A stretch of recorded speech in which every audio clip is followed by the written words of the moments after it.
issue, they believe that the Enoch calendar alone can't be it, right? Because if you have exactly 14 months and you multiply that by 30, you get 420. You take into account the 4 season days, that's only 424 days.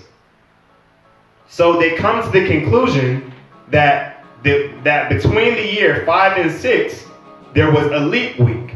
There was an occasional leap week.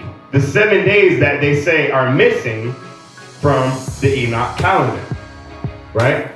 If you add 7 to 424, you get 431. That's the correct day that he's supposed to be over, right? The day that he's supposed to end.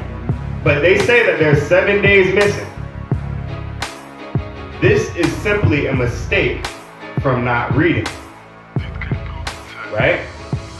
They believe the date that they say is the start date is incorrect according to Scripture.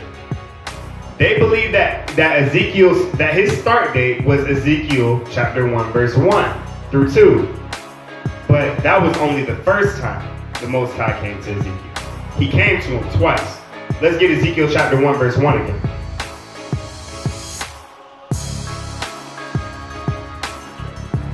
Ezekiel chapter 1 verse 1.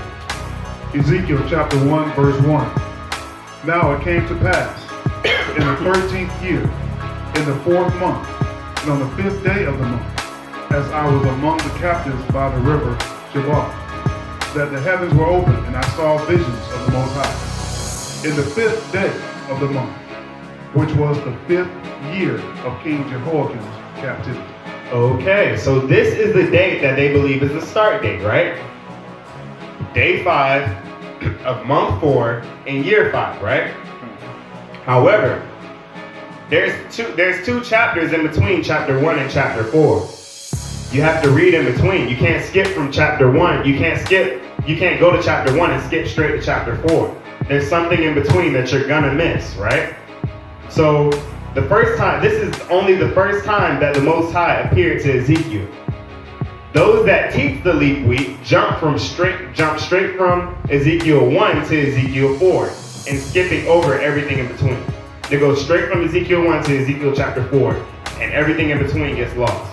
This is where the issue comes in. Let's get Ezekiel chapter 3 verse 15. Ezekiel chapter 3 verse 15. Then I came to them of the captivity at Tel Aviv, that dwelt by the river Chebar. And I sat there, and they sat, and remained there astonished among them 7 days. Oh, read that again. And remained there astonished among them 7 days. Read verse 16. Verse 16. And it came to pass at the end of 7 days. At the end of how many days? 7 days. Exactly 7 days. Read. That the word of the Most High came unto me, saying.